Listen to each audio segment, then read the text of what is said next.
برادران ملت اسلامی، السلام علیکم ورحمۃ اللہ وبرکاتہ۔ الحمد للہ الحنان المنان الذي خلق الانسان وعلمه البیان، والصلاة والسلام على رسوله سید الانس والجان وعلى آلہ واصحابہ ذوی الخیر والاحسان، اما بعد فاعوذ باللہ من الشیطان الرجیم، بسم اللہ الرحمن الرحیم۔ والسابقون الاولون من المہاجرین والانصار الذین اتبعوهم بإحسان رضی اللہ عنہم ورضوا عنہ الی آخر هذه الآیہ، صدق اللہ مولانا العظیم۔ بارگاہ رسالت مآب صلی اللہ علیہ وسلم میں درود پاک کا ہدیہ پیش کریں۔ اللہم صلی علی سیدنا و مولانا محمد معدن الجود والکرم وآلہ واصحابہ الکرام وابنہ الکریم وبارک وسلم صلاة دائمتا سرمدا ابدا۔ عزیزان گرامی وقار، نبی پاک صلی اللہ تعالی علیہ وسلم کی صحبت اور ان کی معیت جن پاکیزہ نفوس کو ملی ہے وہ دنیا کے سب سے عظیم ترین لوگ ہیں، یعنی صحابیت کا درجہ جس نے پا لیا وہ قیامت تک پیدا ہونے والے انسانوں میں سب سے بہترین انسان ہیں۔ اسی لیے ان کے متعلق اللہ نے قرآن میں فرمایا اللہ ان سے راضی ہوا اور وہ اللہ سے راضی ہوئے۔ ایک بات آپ ذہن نشین کر لیں کہ حضور پاک صلی اللہ تعالیٰ علیہ وسلم کے کل صحابہ، ان کی تعداد اللہ اور اس کے رسول بہتر جانتے ہیں، 1,20,000 یا 1,30,000 جتنے بھی صحابہ اکرام تھے۔ صحابی کون تھے، کیسے لوگ تھے، اس سلسلے میں آپ کے سامنے بات رکھتا ہوں۔ پہلی بات تو یہ ہے، صحابی کہتے کسے ہیں؟ جس نے رسول پاک صلی اللہ تعالیٰ علیہ وسلم کو ایمان کی حالت میں دیکھا یا حضور کا زمانہ پایا، ایمان کی حالت میں ہی دنیا سے انتقال بھی کیا، اسے صحابی کہا جاتا ہے۔ نبی پاک صلی اللہ تعالیٰ علیہ وسلم کے زمانے کو اور آپ کی صحبت کو جو پا لیا ایمان کی حالت میں، اور پھر ایمان کی حالت میں ہی دنیا سے رخصت ہوا، وہ کیا ہے؟ صحابی ہے۔ وہ صحابی ہے۔ وہ خواب کی آنکھوں میں دیکھنے کی بات نہیں ہے، بلکہ بیداری کے ساتھ۔ اب میں آپ کو یہ بات بتا دوں، فرمایا گیا ہے کہ قیامت تک جتنے اچھے لوگ پیدا ہونے والے تھے، سب سے اچھے لوگ، ان سب میں کو چن کر کے اللہ نے رسول پاک کا صحابی بنا دیا۔ جو سب سے بہترین انسان پیدا ہونے والے تھے قیامت تک، ان میں سے ہر ایک کو اللہ نے چن کر کے رسول اللہ کا صحابی بنایا، اور ان کے متعلق قرآن پاک میں جا بجا آیتیں آئی ہیں صحابہ کے متعلق۔ اللہ فرماتا ہے وَكُلًّا وَعَدَ اللَّهُ الْحُسْنَى، جتنے ہیں سب کے لیے اللہ نے حسنہ کا وعدہ کیا ہے۔ حسنہ کیا ہے؟ جنت کا وعدہ فرمایا۔ سب کے لیے اللہ تبارک و تعالیٰ نے خیر کا وعدہ فرمایا۔ کون؟ وہ صحابہ کے لیے۔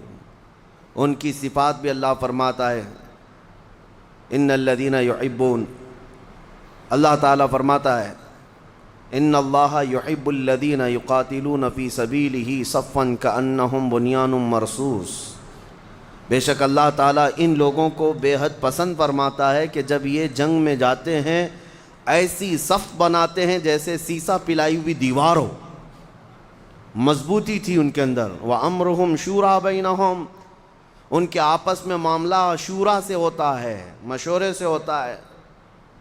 ان کی صفات قرآن پاک میں جگہ جگہ رب تعالیٰ نے فرمایا ہے، کئی جگہ پر رسول اللہ کے صحابہ کا ذکر آیا ہے۔ یہ آج میں آپ کے سامنے بات اس لیے رکھ رہا ہوں کہ صحابہ ہماری امت کی ایسی بنیادیں ہیں کہ اگر ان کو ہلا دیا جائے تو دین پورا مکمل ہمارا تزلزل کا شکار ہو جائے گا، کیونکہ حضور پاک صلی اللہ تعالیٰ علیہ وسلم سے جو کچھ بھی سنا، جو بھی حضور کی شریعت ہے، وہ سب پہنچانے والے کون ہیں؟ وہ صحابی ہیں۔ حضور اکرم صلی اللہ تعالیٰ علیہ وسلم کی ساری تعلیمات من و عن نقل کر کے امت تک پہنچانے کا جو کردار ادا کیا ہے وہ رسول اللہ کے صحابہ نے کیا ہے۔ اگر صحابہ کو تم نے مشکوک بنا لیا تو پھر تمہارا دین پورا مشکوک ہو جائے گا، دین کے اندر شک پیدا ہو جائے گا۔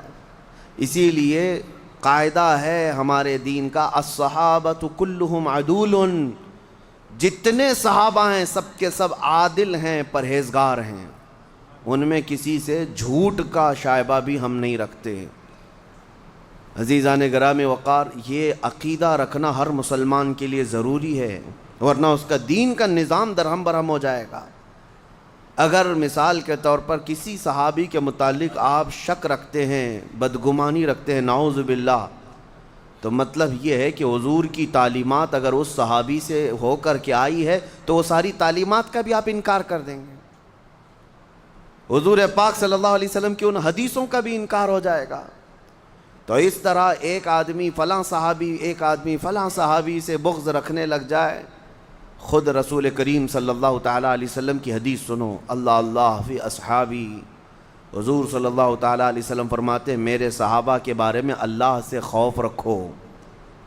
خود نبی پاک نے فرمایا میرے صحابہ کے بارے میں اللہ سے ڈرو، اس لیے کہ جس نے میرے کسی صحابی کو گالی دی، حضور فرماتے ہیں اس نے مجھے گالی دی ہے، اس نے مجھے ایذا دی ہے، تکلیف دی ہے۔ یہ نبی پاک صلی اللہ تعالیٰ علیہ وسلم کے صحابہ کیوں اس قدر معزز ہوئے کہ میرے آقا نے ان کی فضیلت میں یہاں تک فرما دیا کہ اگر تم میں سے کوئی احد پہاڑ کے برابر سونا خیرات کرے، احد پہاڑ جانتے ہیں مدینہ کے نواح میں مضافات میں واقع ہے، 10 کلومیٹر کے سراؤنڈنگ میں پھیلا ہوا پہاڑ ہے، ایک چھوٹی سی جگہ کا پہاڑ نہیں، 10 کلومیٹر لمبا چوڑا اکھنڈ ایک پہاڑ ہے۔ اس پہاڑ کے برابر اگر تم سونا خیرات کر دو، حضور فرماتے اور میرا کوئی صحابی جو کے دانے کے برابر خیرات کرے، تب بھی تمہارے سونے والی خیرات میرے صحابی کی خیرات کے برابر نہیں ہو سکتی۔ کتنی بڑی بات ہے، جو کے دانے کے برابر بھی اگر کسی صحابی نے خیرات کیا، ان کے اس عمل تک پوری امت نہیں پہنچ سکتی۔ کیوں؟ ان کو جو حاصل ہے وہ صحابیت کا شرف حاصل ہے، نبی پاک صلی اللہ تعالیٰ علیہ وسلم کی صحبت حاصل ہے، اور یہ دنیا کی سب سے عظیم ترین چیز اللہ نے انہیں عطا کی ہے۔ آپ سوچ سکتے ہیں کہ قرآن پاک میں اللہ تعالیٰ فرماتا ہے انما یرید اللہ لیذھب عنکم الرجس اہل البیت ویطہرکم تطہیرا۔ اللہ اپنے رسول کے متعلق فرماتا ہے اللہ یہ چاہتا ہے کہ رسول آپ کا گھرانہ خوب صاف ستھرا ہو، ہر طرح کی آلائش، ہر طرح کی برائی رسول کے گھر سے دور کی اللہ نے، یہاں تک کہ پوری زندگی بھر میرے آقا صلی اللہ علیہ وسلم کے جسم پاک پر مکھی نہیں بیٹھی، حضور پاک کے جسم اطہر پر کبھی مچھر نہیں آیا۔ میں آپ کو بتا رہا ہوں نبی پاک صلی اللہ تعالیٰ علیہ وسلم کی زندگی بھر مچھر اور مکھی نہیں، بلکہ اجلہ علماء کا یہ ماننا بھی ہے کہ نبی پاک صلی اللہ تعالیٰ علیہ وسلم کی پرچھائی کبھی زمین پر نہیں پڑتی۔ کیوں؟ ان تمام چیزوں سے اللہ نے اپنے رسول کو پاک رکھا ہے، عام لوگوں کی طرح نہیں رکھا۔ گھر پاک ہے، جسم پاک ہے، تو مجھے آپ بتاؤ کہ اللہ اپنے رسول کے جو دوست ہیں ان کو پاک نہیں رکھے گا؟ حضور اکرم صلی اللہ تعالیٰ علیہ وسلم کے جتنے صحابہ ہیں وہ بھی پاک ہیں۔ ہم نے دیکھا ہے زندگی میں بہت مرتبہ ایسا ہوتا ہے کہ آپ کو بلیم آپ کے عمل کی وجہ سے نہیں لیکن آپ کے دوستوں کی وجہ سے بھی کیا جاتا ہے۔ ہاں، کئی مرتبہ ایسا ہوتا ہے کہ ہمارا حلقہ بڑا ہے، 40-50 لوگ اٹھتے بیٹھتے ہیں، ہر ایک کی خبر تو ہے نہیں، لیکن کوئی ایک بندہ زیادہ گٹکا کھاتا ہے، نشہ کرتا ہے، اس کا الزام بھی ہمارے اوپر آتا ہے۔ کیوں؟ ارے ان کے ساتھی تو ایسے ہیں، ان کے ساتھی تو ایسے ہیں۔ تو ساتھی کا برا ہونا بھی ہمارے اوپر الزام آتا ہے۔ اس لیے رب تعالیٰ نے رسول کے ایک ساتھی کے اندر بھی کوئی عیب نہیں رکھا کہ کہیں دنیا یہ نہ کہے کہ رسول کے ساتھی بھی ایسے تھے، نہیں، بلکہ ان کا حال تو یہ تھا، اللہ اکبر، ہاں ان کا پاسٹ کیا تھا، ان کا ماضی کیا تھا، اس سے مجھے کلام نہیں اور نہ ہی کرنا چاہیے، لیکن اللہ نے جب انہیں ایمان کی دولت عطا کی، رسول کی صحابیت عطا کی، تو ان کا حال کیا ہے؟ ایک عرب نے آدمی کا بول بالا کر دیا، خاک کے ذروں کو ہمدوش ثریا کر دیا، خود نہ تھے جو راہ پر اوروں کے ہادی بن گئے، کیا نظر تھی جس نے مردوں کو مسیحا کر دیا۔ نبی پاک صلی اللہ تعالیٰ علیہ وسلم کی نگاہ کیمیا اثر نے ان صحابہ کو کس بلند مقام پر پہنچایا، کس بلند مقام پر؟ وہ اپنی قوم کی نہیں، پوری کائنات کے محافظ بن گئے، عورتوں کی عزت کے محافظ بن گئے، امانتوں کے امین بن گئے، ہر چیز۔ میں آپ کو بتاؤں وہ اخلاق و کردار صحابہ میں ڈالے کس نے تھے، جو دنیا آج بھی اس کی مثالیں لانے سے عاجز ہے، مثالیں لانے سے عاجز ہے۔ ہزار تم آج بڑی بڑی آرگنائزیشن دیکھ لینا ہیومینٹی کے سلسلے میں، اور ہیومن بینگ کے نام پر موسم کے متعلق اور انسانوں کے متعلق، میں آپ کو دونوں مثالیں آپ کو بتاتا ہوں۔ نبی پاک صلی اللہ تعالیٰ علیہ وسلم کے صحابہ جو پہلے مکہ مکرمہ میں ان کے اخلاق کیا تھے، کردار کیا تھے، وہ الگ مسئلہ، لیکن آپ کو بتاؤں ایک صحابی حضور کے دربار میں بیٹھے ہیں اور دیگر صحابہ بھی ہیں، ایک مہمان حضور کے آئے، نبی پاک صلی اللہ تعالیٰ علیہ وسلم نے ارشاد فرمایا آج میرے مہمان کی مہمان نوازی کوئی کرے گا؟ ایک صحابی، انصاری صحابی ہیں، اٹھے اور کہا یا رسول اللہ میں اپنے گھر لے جاتا ہوں، پوچھا بھی نہیں گھر میں کچھ ہے بھی کہ نہیں، لیکن دم بھر لیا کہ رسول کا مہمان ہے میں لے کے جاتا ہوں۔ وہ حضور صلی اللہ تعالیٰ علیہ وسلم کے مہمان کو لے کر کے اپنے گھر آئے، جب گھر آئے تو بیوی کو کہا کہ نبی پاک صلی اللہ تعالیٰ علیہ وسلم کے مہمان گھر پر آئے ہیں۔ بیوی نے کہا میاں بتاتے تو گھر میں پکا ہوا کھانا کچھ بھی نہیں ہے، ایک آدمی کا کھانا باقی ہے بس، اور میرے 2 بچے ہیں اور میں ہوں، آپ ہیں، ایک ہی آدمی کا کھانا باقی ہے، مہمان کا کیا کیا جائے؟ تو سنو، خاتون خود ہی مشورہ دیتی ہیں، یہ صحابہ کا گھر ہے، بیوی خود کہتی ہے چلو کوئی بات نہیں، آپ نے دعوت دے کر بلا ہی لیا ہے تو ایک کام کریں، میں اپنے بچوں کو تھپکی دے دے کر کے سلا دوں گی، سو جائیں گے بچے، اور جب دسترخوان پر میں کھانا رکھوں تو چراغ بجھا دینا، اور آپ کھانے جیسی حرکت کرتے رہنا، منہ چباتے رہنا، کھانا مت، تاکہ رسول اللہ کا مہمان پیٹ بھر کر کھانا کھا لے۔ میں اور آپ کل دیکھیں گے کھانا، ہم رسول اللہ کے مہمان کو پورے کھانے کو پروس دیتے ہیں۔ کیسا طریقہ تھا؟ حضور پاک صلی اللہ تعالیٰ علیہ وسلم کے اس صحابی کے گھر میں جو معاملہ ہو رہا ہے، بچوں کو سلا دیا گیا، چراغ گل کر دیا گیا، دسترخوان پر مہمان کھانے کے لیے بیٹھا تو یہ صحابی کھانے کی حرکت کرتے رہے، لیکن کھانے کا ایک لقمہ بھی اپنے منہ میں نہیں رکھا، اور اس مہمان نے کھانا پیٹ بھر کر کھا لیا، آرام کیا۔ صبح جب مسجد نبوی حضور صلی اللہ علیہ وسلم کے پاس یہ لے کر کے پہنچے، نبی پاک صلی اللہ علیہ وسلم کھڑے ہو گئے اور کہا مرحبا، تو نے میرے مہمان کے ساتھ جو رات میں سلوک کیا وہ جبرائیل امین نے مجھے بتایا، اللہ تجھ سے راضی ہے، اللہ تجھ سے راضی ہے، تیرے بہترین جزا تجھے عطا کیا جائے گا۔ میں یہ پوچھتا ہوں کہ ان کے اندر نفس کہاں تھا، ان کے اندر خواہشات کہاں تھیں؟ یہ رسول کے وہ صحابہ جو ایثار اور قربانی کے اعلیٰ مثالیں دنیا کو دے چکے ہیں، لیکن اس کی مثال دنیا لانے سے عاجز ہے، اور جنگ کے میدانوں میں بھی پانی اپنے لیے نہیں، پہلے اپنے زخمی بھائی کے لیے قربان کرتے، گھر میں اگر کوئی تحفہ آ جائے تو پڑوس پر نچھاور کر دیتے۔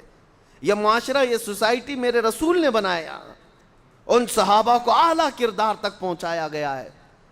علم میں ان کا کوئی ثانی نہیں، عمل میں ان کا کوئی ثانی نہیں، اور جب حکومت کرنے کے لیے بیٹھ گئے تو قیصر و کسریٰ بھی گھٹنے ٹیکنے پر مجبور ہو گئے۔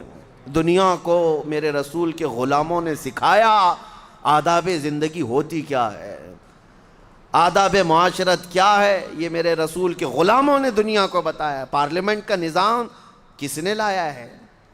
یہ رسول اللہ صلی اللہ علیہ وسلم کے یہ سچے غلام صحابہ حکومت کرنے کا انداز لوگوں کو دکھائے، عدالت کا انداز دکھایا، اور چھوٹے اور بڑے کا فرق مٹایا۔ جانتے ہو حضرت عمر فاروق کے رعب و دبدبے سے قیصر و کسریٰ کانپتے تھے، ہاں ڈر کے مارے پوری فوجیں تھراتی تھی، عمر ابن خطاب کا نام۔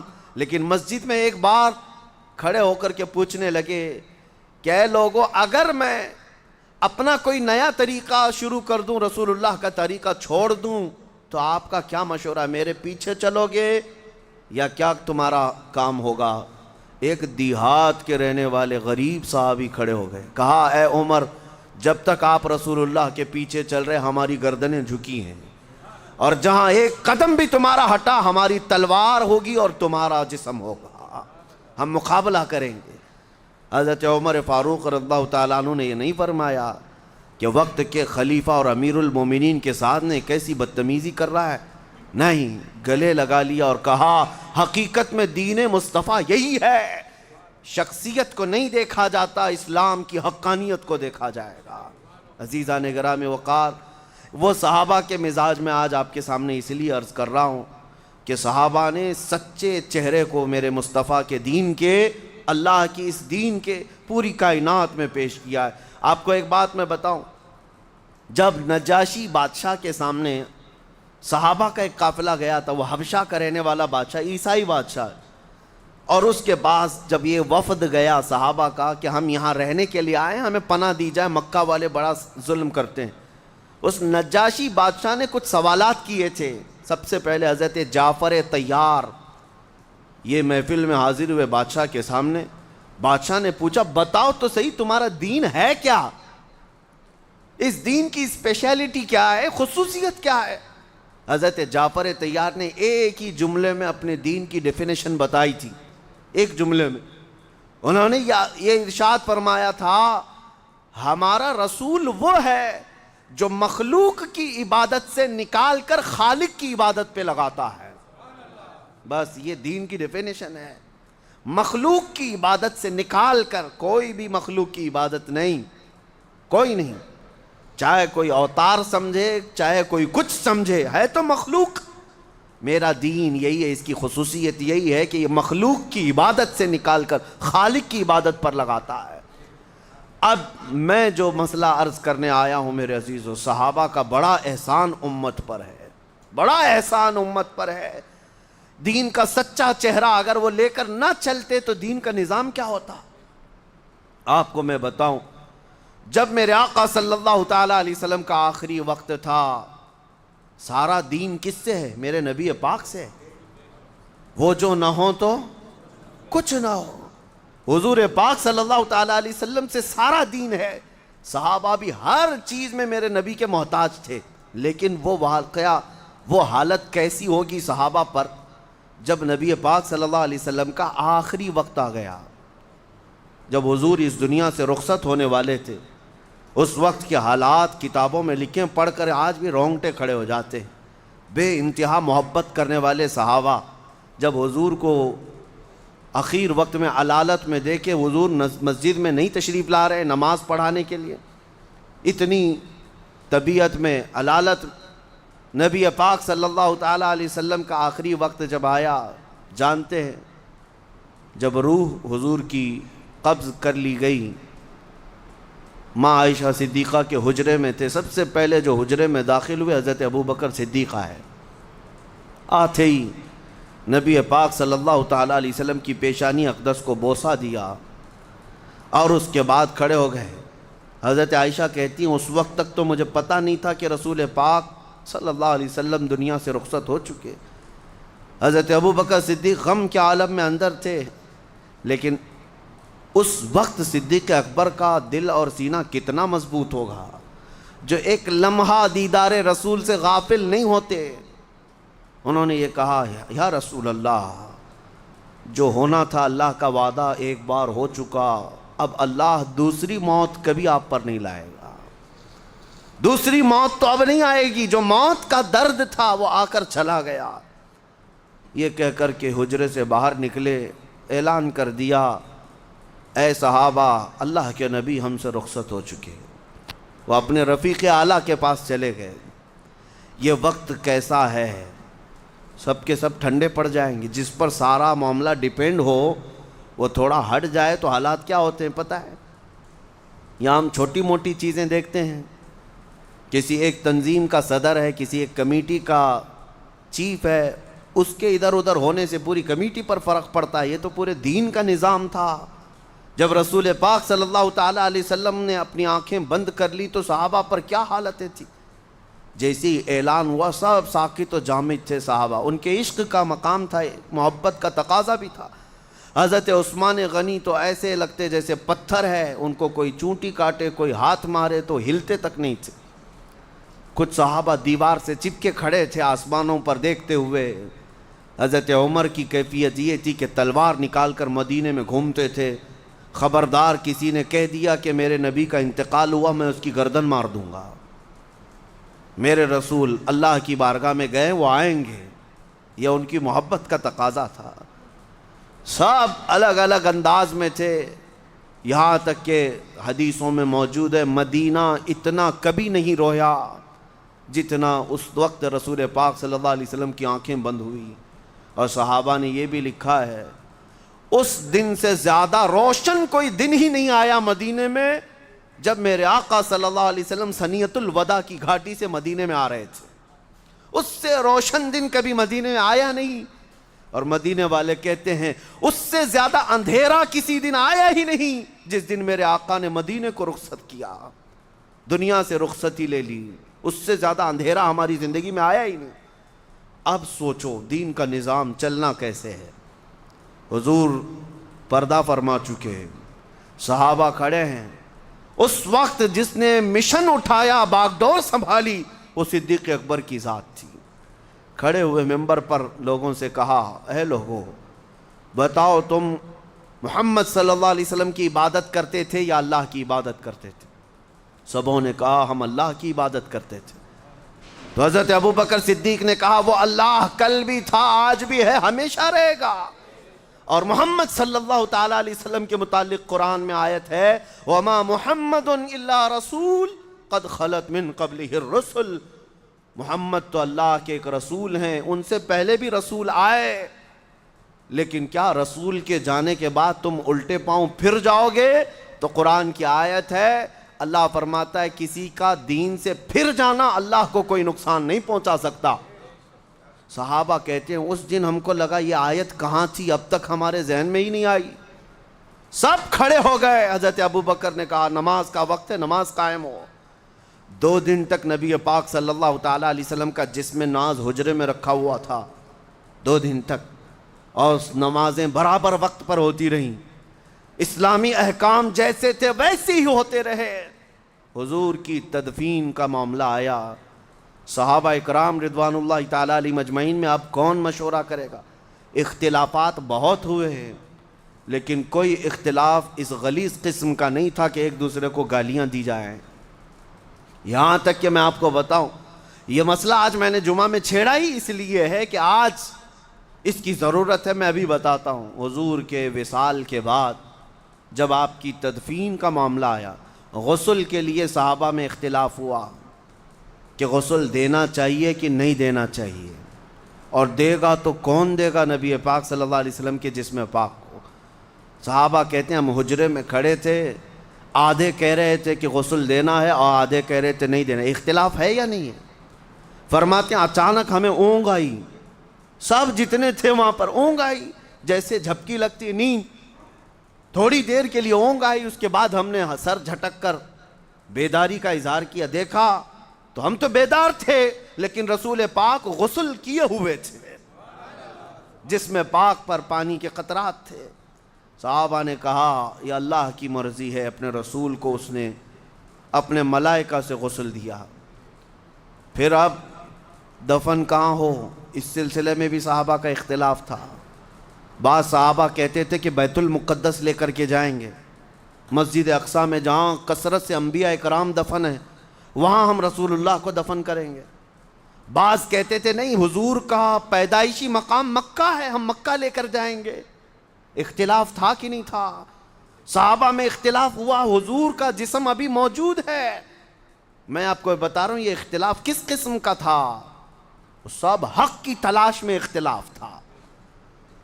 اس کے بعد صدیق اکبر رضی اللہ تعالیٰ عنہ اور کچھ صحابہ نے کہا ہم نے رسول اللہ صلی اللہ علیہ وسلم سے یہ حدیث سنی ہے، اللہ کے نبی وہیں دفن ہوتے ہیں جہاں ان کی روح قبض کی جاتی ہے، جہاں ان کا انتقال ہوتا ہے نبیوں کا اسی جگہ وہ دفن ہوتے ہیں۔ تو اس بات پر پھر صحابہ کا اتفاق ہوا اور نبی پاک صلی اللہ تعالیٰ علیہ وسلم حجرہ عائشہ صدیقہ میں انتقال فرمائے تھے اور اسی حجرے میں آج تک میرے آقا آرام فرمائے۔ تدفین کا معاملہ تھا، بغلی قبر کھودی جائے کہ صندوق والی قبر کھودی جائے۔ بعض صحابہ کہتے ہیں کہ صندوق والی قبر جو باکس ٹائپ کی ہمارے ہاں ہوتی ہے، اور ایک ہوتی ہے بغلی قبر جس کو لحد کہتے ہیں، ایل شیپ میں ہوتی ہے، یعنی قبر کھود کر کے پھر اندر کی طرف ایک اور کھڈا کھودا جاتا ہے اور میت کو اس طرف رکھ کر کے پھر قبر کو بند کر دیا جاتا ہے۔ حضور پاک صلی اللہ تعالیٰ علیہ وسلم کی قبر انور کے لیے بھی اختلاف ہوتا رہا۔ پھر صحابہ نے کہا نبی پاک صلی اللہ تعالیٰ علیہ وسلم نے اپنی زندگی میں اس کا اظہار فرمایا تھا کہ بغلی قبر اچھی ہوتی ہے، مجھے پسند ہے، پھر بغلی قبر کھودی گئی۔ ہر چیز کا اختلاف رسول پاک کی حدیث پر جا کر ختم ہو جاتا تھا۔ اب میں آپ کو بتاؤں اس کے بعد دین کا نظام کون چلایا؟ حضور اکرم صلی اللہ تعالیٰ علیہ وسلم اس دنیا ظاہری سے پردہ فرما چکے، وہ اپنی قبر انور میں گئے تو دین کا نظام کیا ٹھپ پڑ گیا، ختم ہو گیا؟ سب نمازیں بند، اذانیں بند نہیں، کچھ تو منکرین ہوئے بھی، لیکن جہاد کر کے صدیق اکبر نے ہر ایک کا قلعہ ختم کیا اور میرے مصطفیٰ کے دین کو لے کر آگے بڑھتے رہے، اتنا آگے بڑھتے رہے، اتنا آگے بڑھتے رہے کہ صحابہ کی زندگی میں ہی اسلام پوری کائنات میں روشنی کے طور پر پھیل چکا تھا۔ اس کی سرحدیں نہیں تھی، صحابہ کہاں کہاں تک جاتے تھے، مصر فتح ہوا، عراق فتح ہوا، یمن فتح ہوا، فلسطین فتح ہوا، یورپ میں اسلام چلا گیا، لیکن پھر بھی ان کی سیمائیں نہیں تھی، سرحدیں نہیں تھی۔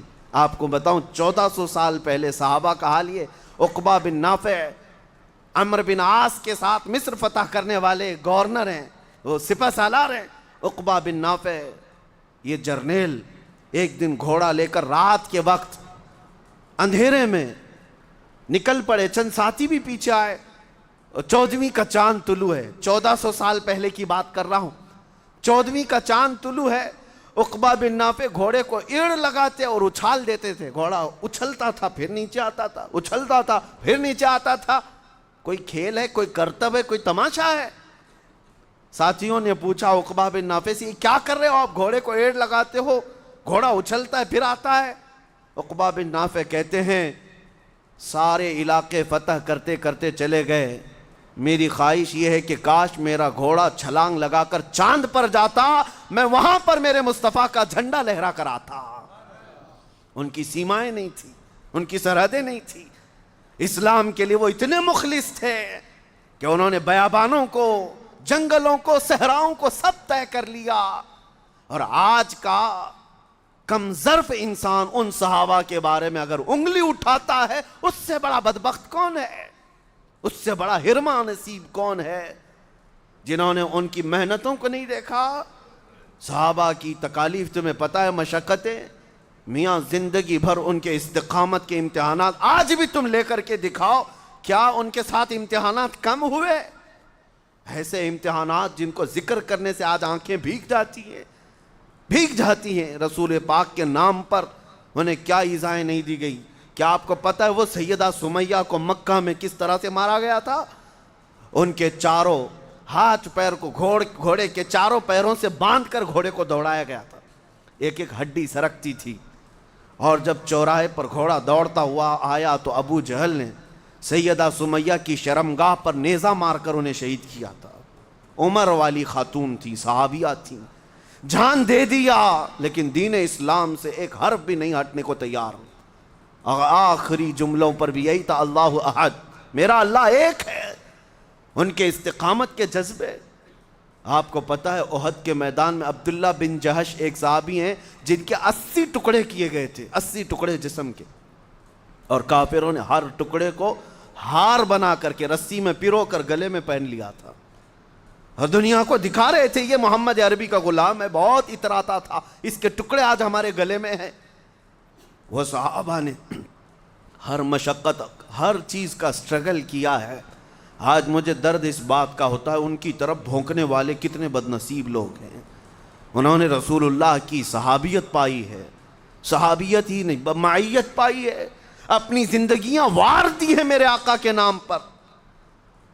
ان کتوں کو پتہ نہیں، ان کے اعمال دیکھو اور حضور کے صحابہ کی بات کرتے ہیں۔ تم نے زندگی بھر عیاشیاں نہیں چھوڑی، وہ صحابہ ہیں۔ ایک اعلان کان میں آ جاتا رسول پاک کا، برسوں پرانی عادتیں ٹھوکر مار کر چھوڑ دیتے تھے۔ حضرت انس خود فرماتے ہیں میں 10 سال کا تھا، شراب جب ابھی حرام نہیں ہوئی تھی اسلام میں، لوگ بیٹھ کر کے شراب پیتے تھے، قہبہ خانے تھے جگہ جگہ جیسے چائے کی دکانیں ہوتی ہیں۔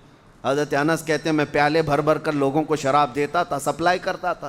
ایک شام ایسی کہ مدینے کی گلیوں میں آواز آئی، یا ایھا المسلمون قال رسول اللہ صلی اللہ علیہ وسلم حرمت الخمر، اے مسلمانوں اللہ کے رسول نے فرمایا آج سے شراب حرام ہے۔ حضرت انس کہتے ہیں جتنے وہاں بیٹھے تھے جس کے ہاتھ میں پیالہ تھا وہیں سے چھوٹ گیا، کسی نے ہونٹوں تک لگایا تھا وہیں سے پٹک دیا، مٹی کے پیالے تھے۔ حضرت انس کہتے ہیں میں نے بھی چھوڑ دیا، دیکھا جتنے لوگ بیٹھے ہیں سب کے ہاتھوں سے مٹکے ٹوٹ گئے۔ کوئی یہ نہیں کہتا تھا کہ ابھی پی لیتے ہیں بعد میں جا کر حضور سے پوچھ لیں گے مسئلہ کیا ہے، بات پکی ہے بھی یا نہیں یہ بعد میں دیکھ لیں گے، پہلے آج کا تو آج پی لیں گے۔ آج کے عمل نہیں ہے ایسے لوگوں کے۔ ہاں تمہارے تو روزے بھی اس طرح کے ہو جاتے ہیں، پہلے کھا لیتے ہیں بعد میں دیکھیں گے ٹائم کیا ہو رہا ہے۔ اور صحابہ کے کانوں میں ایک بار آواز آ گئی، رسول اللہ نے فرمایا ہے، بدل لیا ساری عادتیں۔ حضرت انس کہتے ہیں یہ تو میں جہاں تھا وہاں کا، پھر ہم نکلے مدینے کی گلیوں میں، جیسے جیسے ہم آگے بڑھتے تھے تو دیکھا مدینے کی ساری نالیاں شراب سے بہہ رہی، سبوں نے گھروں میں موجود 50 سال 60 سال پرانی جو شراب کے مٹکے تھے سب توڑ ڈالے۔ لیکن حیرت کی بات یہ ہے میرے عزیزو، کوئی ابھی تک حضور کے پاس آ کر پوچھا بھی نہیں کہ آپ نے صحیح کہا یا نہیں، اعلان آ گیا۔ ان کا عمل وہ تھا میرے مصطفیٰ کی بات پر، ایسا یقین رکھنے والے صحابہ۔ آپ کو میں بتاؤں وہ کس قدر وفادار تھے۔ حضرت انس بن نزیر حضور کے رازدار صحابی ہیں، حضور ایک بار ان کے گھر گئے، ایک مکہ سے لیٹر آیا تھا، مکہ والے جو کام کر رہے ہیں جنگوں کی تیاری کر رہے تھے، کسی نے وہاں سے خبر بھیج دی۔ نبی پاک صلی اللہ علیہ وسلم نے انس بن نزیر سے کہا پڑھو کیا ہے، انہوں نے پڑھ کر سنایا۔ حضور نے کہا کہ ٹھیک ہے اس کو راز میں رکھنا، کسی کو پتہ نہ چلے۔ فرمایا حکم حضور آپ کا، سر آنکھوں پر۔ نبی پاک صلی اللہ علیہ وسلم گھر سے نکلے، بیوی اندر سے آئی انس بن نزیر کی، وہ ایسی بیوی جس کو حضرت انس بہت چاہتے تھے، عشق تھا ان کے درمیان، بڑی محبت کرتے اپنی بیوی سے۔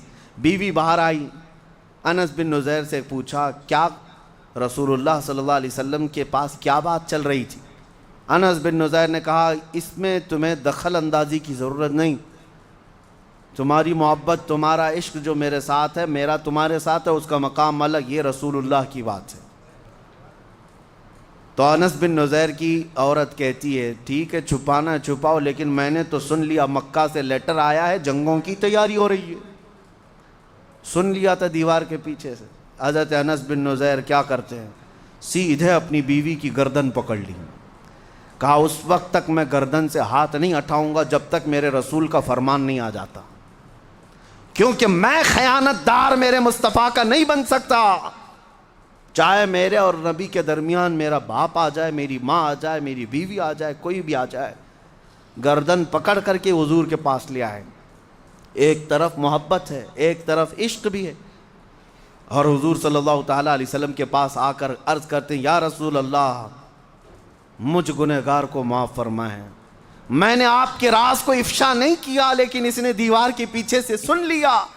نبی پاک صلی اللہ علیہ وسلم نے مسکرا کر فرمایا انس چھوڑ دو ہاتھ، وہ بھی میری صحابیہ ہے، جس طرح تم حفاظت کرو گے راز کی وہ بھی میری حفاظت کرے گی۔ میں یہاں پر بیان یہ کرنا چاہتا ہوں کہ وہ صحابہ نبی کے لیے کتنے مخلص تھے، کتنے مخلص تھے، اپنی جانیں وار دیں، اپنے رشتے چھوڑ دیے، اور آج اگر کوئی ان کی ذات پر ان کی عزت پر بھونکتا ہے تو یہ بدنصیب انسان ہے۔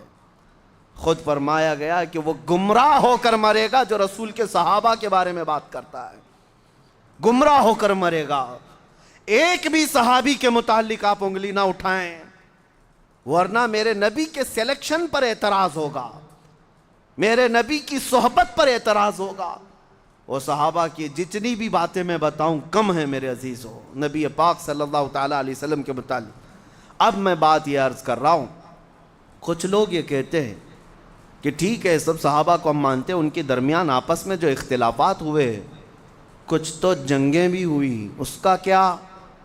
ہم آپ سے یہ کہتے ہیں آپ نہ ان کے زمانے میں ہیں، نہ آپ نے ان کو قریب سے دیکھا ہے، آپ تو بہت بعد میں آئے ہوئے ہیں فتنوں کے زمانے میں، اور اتنے فتنے کی کم از کم اپنے گھر کے فتنے سنبھال لو، کافی ہے، اپنے گھر کے فتنوں کو دیکھ لو۔ باقی رسول پاک صلی اللہ علیہ وسلم کے صحابہ کے درمیان جو باتیں ہوئیں ان کے بارے میں کسی بھی امتی کو کہنے کا حق حاصل نہیں ہے۔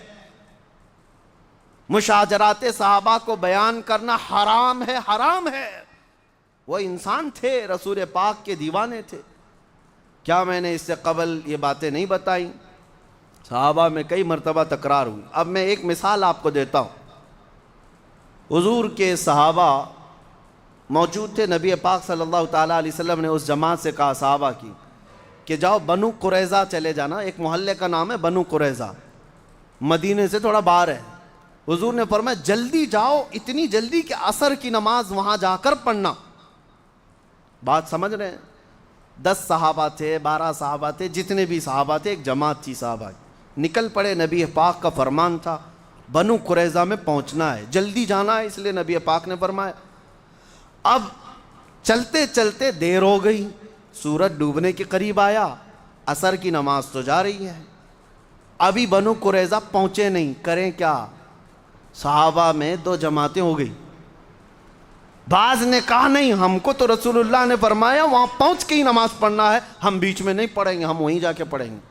دوسروں نے کہا میاں وقت ختم ہو جائے گا، مغرب ہو جائے گی۔ حضور کے فرمانے کا مطلب یہ تھا کہ جلدی کرو، یہ نہیں فرمایا کہ نماز چھوڑ کر کے جاؤ۔ دونوں صحابہ میں آپس میں اختلاف، تو جن میں اختلاف ہوا، بعض نے کیا کیا؟ بعض نے کہا ہم یہاں نماز پڑھ لیں گے۔ حضور کے فرمانے کا مطلب یہ تھا کہ جلدی جاؤ، جلدی جانے کے لیے حضور نے فرمایا ہے۔ دوسروں نے کہا نہیں ہم نہیں پڑھیں گے، اس لیے کہ حضور نے فرمایا وہیں جا کر عصر پڑھنا۔ تو آدھے چلے گئے، آدھے نماز پڑھ لیے، اور جو آدھے چلے گئے تو سورج ڈوب گیا، عصر قضا ہو گئی، پھر مغرب ہوئی، پھر انہوں نے قضا کر لیا۔ اب یہ مسئلہ تو حضور کے پاس پیش ہوگا نا، حضور تو موجود تھے۔ نبی پاک صلی اللہ تعالیٰ علیہ وسلم کے پاس یہ مسئلہ پیش کیا گیا۔ دونوں جماعت کے صحابہ نے کہا ہم نے نماز پڑھ لی، انہوں نے نماز نہیں پڑھی۔ نہیں پڑھنے والوں نے کہا یا رسول اللہ آپ کا فرمان تھا، ہم نے اس پر عمل کیا۔ تو نبی پاک صلی اللہ علیہ وسلم نے دونوں کا مقدمہ سنا اور ارشاد فرمایا میرے صحابہ کی یہ دونوں جماعتیں حق پر ہیں، دونوں صحیح ہیں۔ ایک نے ظاہر پر عمل کیا اور ایک مقصد کو سمجھ گیا۔ صحیح ہے، جنہوں نے نماز پڑھ لی انہوں نے سمجھا کہ حضور کا فرمانے کا مطلب یہ تھا کہ جلدی پہنچیں، وہ مقصد کو سمجھ گئے تھے، نماز پڑھ لیے۔ دوسرے صحابہ انہوں نے ظاہری لفظ کو دیکھا، حضور نے فرمایا نہیں وہاں جا کر پڑھنا، تو اس فرمان پر انہوں نے عمل کیا ہے، لیکن ہے تو دونوں رسول کے طریقے پر ہی، حضور کی محبت میں ہی عمل کیا ہے۔ تو صحابہ کرام رضوان اللہ تعالیٰ علیہ مجمعین کے درمیان اگر کوئی اختلاف ہوا ہے تو مقصد صرف اللہ کی رضا حاصل کرنا رہا ہے، دونوں کا بھی۔ یہ نہیں کہ اپنی حکومت حاصل کرنا ہے، یہ نہیں کہ اپنی بڑھوتری بیان کرنی ہے یا اپنا غلبہ بیان کرنا ہے، نہیں، دونوں کا مقصد اختلاف میں یہی ہوتا رضا الہی حاصل کرنا ہے، رسول کے طریقے تک پہنچنا ہے۔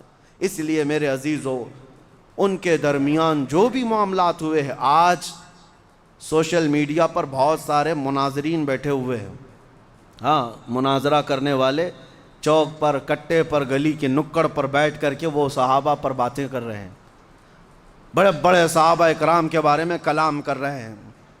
ان کی حالتیں ایسی ہیں کہ ان کو وضو کے 4 فرض برابر ٹھیک سے معلوم نہیں، اور صحابہ کا ایمان ناپنے چلے۔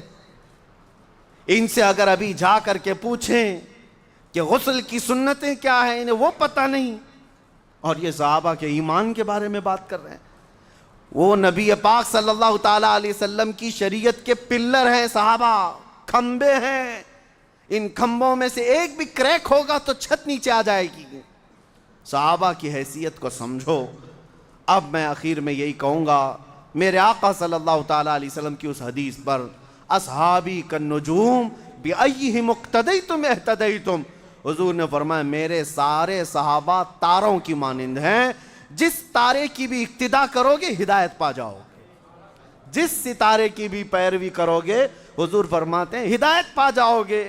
اور الحمدللہ اہل سنت و جماعت کا موقف ہر زمانے میں یہی رہا کہ رسول اللہ کے صحابہ سب کے سب عادل ہیں، ثقہ ہیں، پرہیزگار ہیں، ان کے بارے میں کلام کرنا گمراہی ہے اور بدعقیدگی ہے۔ اسی لیے اہل بیت جو رسول اللہ کی آل ہے اس پر بھی انشاءاللہ میں کلام کروں گا۔ آج صحابہ کے بارے میں نے عرض کیا، یہ دونوں آنکھیں ہیں ہماری، اہل بیت رسول اللہ کی اور رسول اللہ کے صحابہ۔ درود جب آپ پڑھتے ہیں کمپلیٹ نہیں ہوتا، کب تک؟ آپ کیا پڑھتے ہیں؟ اللہم صلی علی سیدنا محمد وعلی آلہ وصحبہ وبارک وسلم۔ حضور کے ذکر کے بعد آلہ وصحبہ دونوں آتا ہے۔ اے اللہ درود بھیج محمد صلی اللہ علیہ وسلم پر اور ان کی آل پر اور ان کے صحابہ پر۔ آل کو بھی ہم جمع کرتے ہیں درود میں اور صحابہ کو بھی جمع کرتے ہیں۔ یہ اہل سنت و جماعت کا ہر زمانے میں عقیدہ رہا ہے۔ اسی کو اعلیٰ حضرت فاضل بریلوی رحمۃ اللہ علیہ نے فرمایا ہے، اہل سنت کا ہے بیڑا پار اصحاب حضور، نجم ہے اور ناؤ ہے اطرت رسول اللہ کی۔ نبی پاک صلی اللہ علیہ وسلم کے ان صحابہ کے فیوز و برکات اللہ ہم سب کے گھروں پر عطا فرمائے، قیامت تک ہماری نسلوں میں مولا عاشقان مصطفیٰ پیدا فرمائے، گمراہی اور بدعقیدگی سے اللہ تعالی ہم سب کے گھروں کو اور نسلوں کو محفوظ فرمائے۔ وآخر دعوانا ان الحمدللہ رب العالمین۔ خصوصیت کے ساتھ کچھ درخواستیں آئی ہیں اور ایک اعلان بھی ہے۔ محمود مومن صاحب ICU میں ہیں، دعا کریں اللہ تعالیٰ اپنے